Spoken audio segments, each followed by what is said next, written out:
This is the Business Experience Show, where we connect those who want to know more about digital marketing, social media, and business strategy with entrepreneurs who are succeeding in today's marketplace.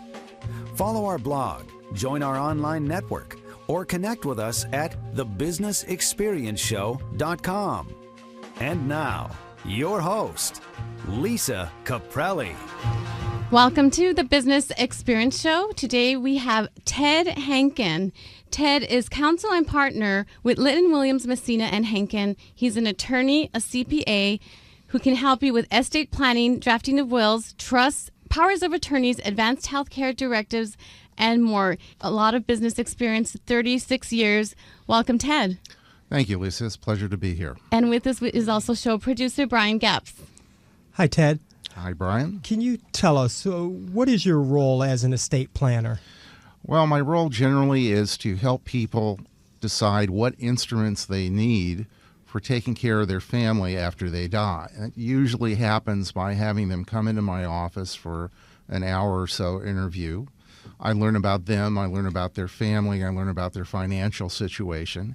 And after we have chatted, I am able to describe to them the various tools that are available to an estate planner for purposes of setting them up with a trust, perhaps, wills, powers of attorney, and so on. And then what happens next? Well, if they decide to retain me, of course, what will happen is I will prepare the documents. I'm a great fan of email, and I will email drafts to my client. They will have a chance to sit down, review it, read it with a scotch before bedtime, whatever. And then they get back to me with any changes, corrections, revisions that they may have. And then whatever it takes to get it right, I will get it right. And when they're satisfied, back they come to execute the documents. Wills with witnesses, a trust requires a notary. Ted, are there certain things when someone's planning their estate that they are not aware of that you see as a typical pattern?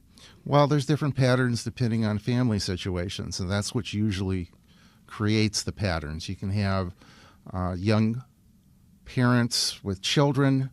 There's a pattern that requires guardianship provisions and a will, because only in a will can you say who you want to take care of your child after you die, be it financially or be it in person. Then there's older parents who have adult children. If there's no conflict, that's fairly simple. It's a matter of looking at what's the easiest way to transfer the wealth to the adult children after the second parent dies. Typically, again, wills and a trust will do that. Got it.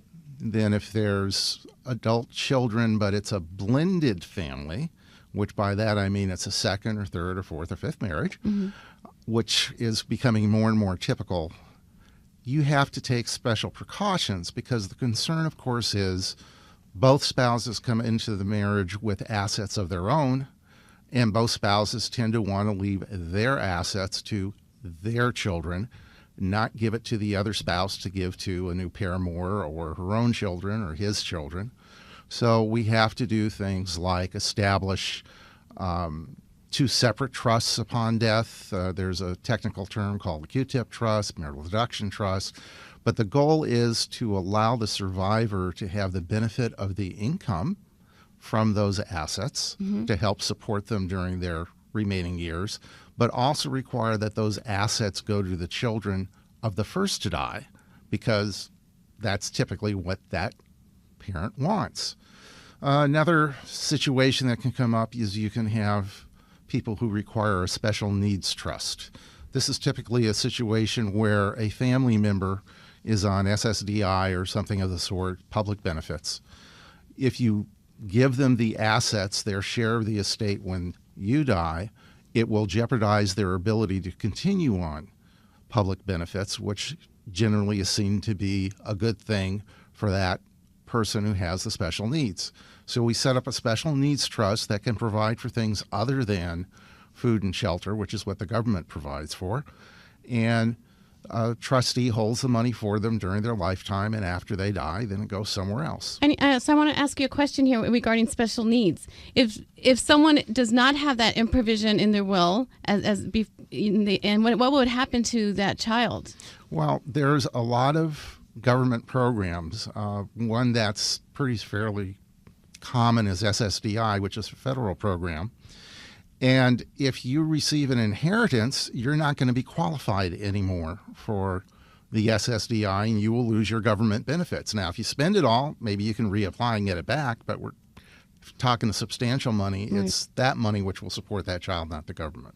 So before you die, you need to get proper advice. And after getting to know you, it seems like almost everyone needs the help of drafting their will or trust with an attorney. It's not a one-size approach.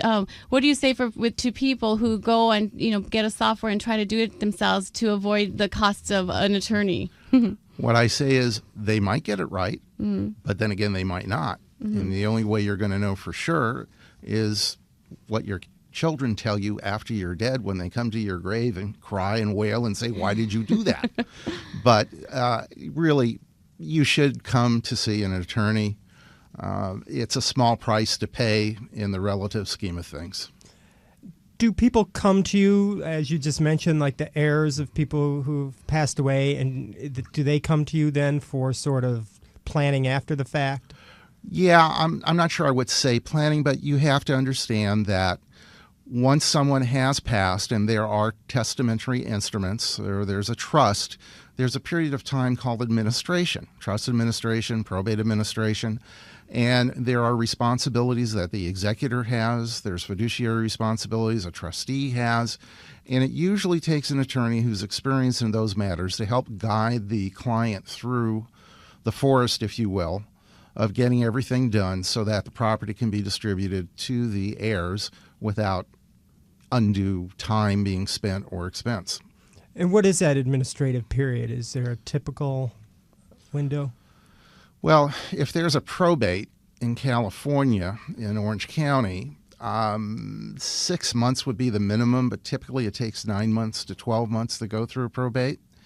If there is a trust administration can be very quick or it can take a very long time. It just depends on how complex we're dealing with. For example, if the decedent owned a business, the business was in trust, the decedent instructed, I want my business sold before everything's distributed, how long is it going to take to sell that business?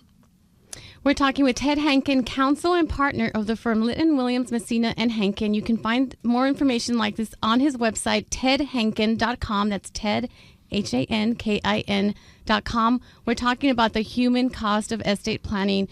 Even though dealing with your mortality is uncomfortable, not talking about it leaves a huge burden on your family. You can find that quote on Ted's Twitter go to tedhankin.com. Ted, I want to touch on a couple things that you mentioned. You talked about guardianship and that needed to be included in the will, and you've also touched on blended families. And I've heard sometimes where people who have blended families talk about, okay, I'm going to designate this person as guardian, and it doesn't seem like that would always work to me. How does that play out?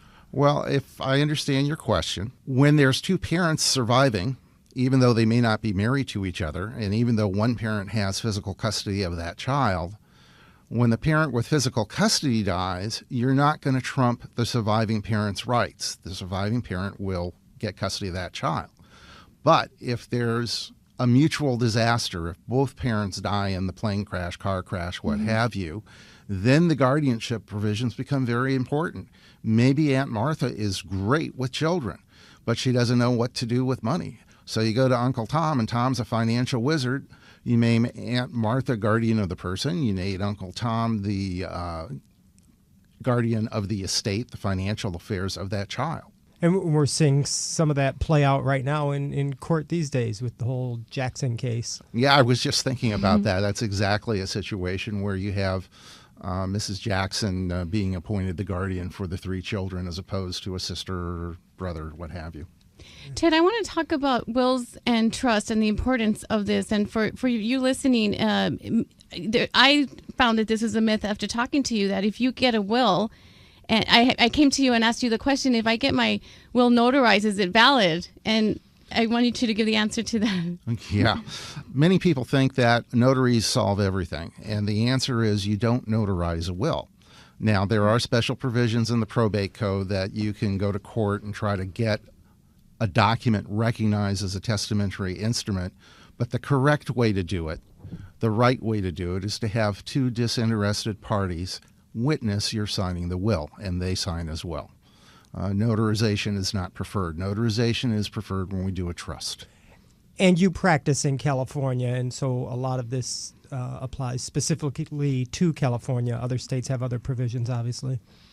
That's correct. I'm a California attorney, and that's where I practice. So, okay, explain the process. Someone dies with a will, without a will. What happens?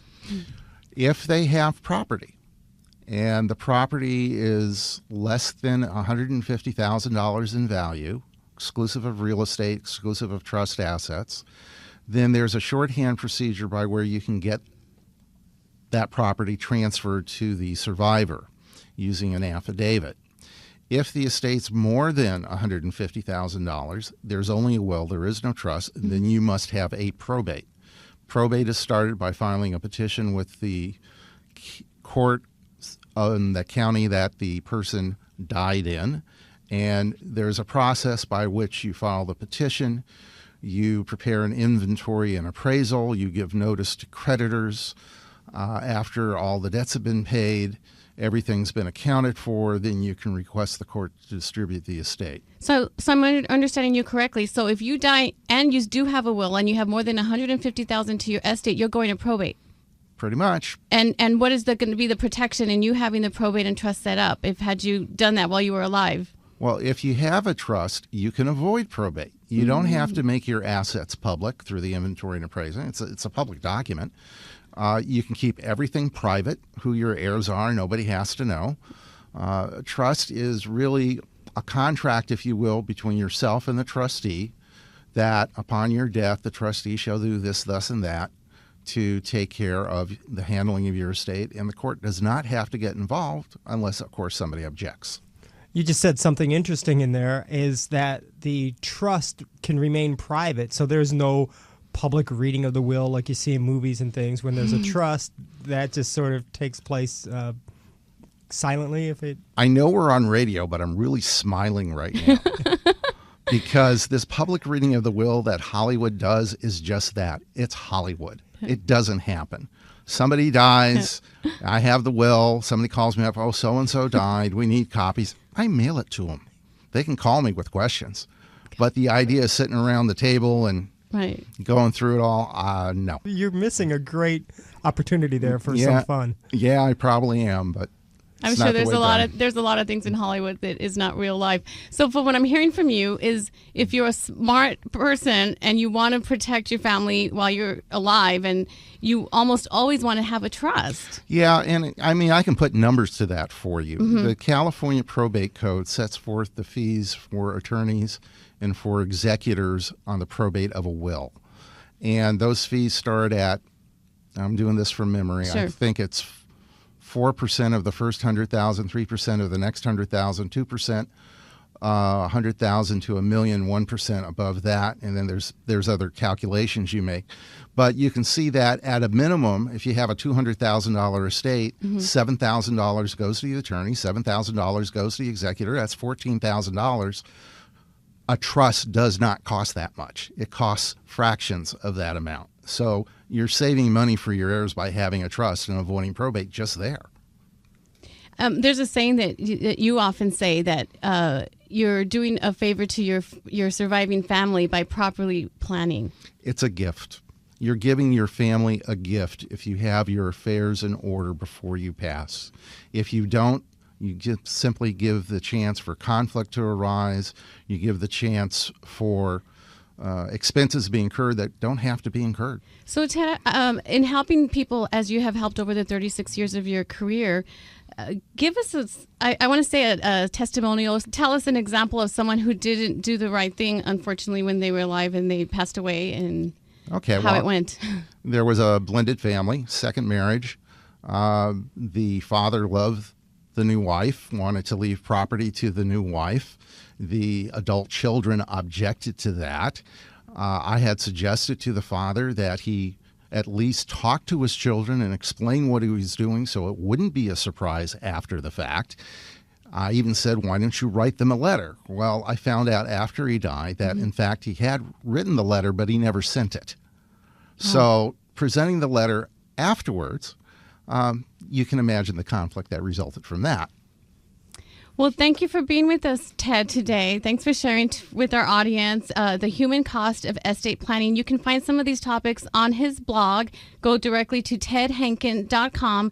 He's a California attorney here to help you. 36 years experience. We're happy to have him on the Business Experience Show. Any last words, Ted? No, I'm delighted to be here, and if I can help anyone, they should just give me a call. I'm happy to give a telephone consultation. There you go. Ted says, when properly planning for your future and the inevitable, there are some topics you should be aware of to address your estate planning needs and concerns. To get more information, go to tedhankin.com. Ted Hankin, counsel and partner of the firm Litton Williams, Messina and Hankin. I'm Lisa Caprelli. Thank you, Brian Gaps. We'll be right back on the Business Experience Show. You're listening to Angels Radio, AM 830 KLAA. Thank you. If you've been wanting more leads, more results through social media, search engine optimization, video SEO, a better web presence, The Business Experience Show and Lisa Caprelli can help you. Contact us today at thebusinessexperienceshow.com. That's thebusinessexperienceshow.com.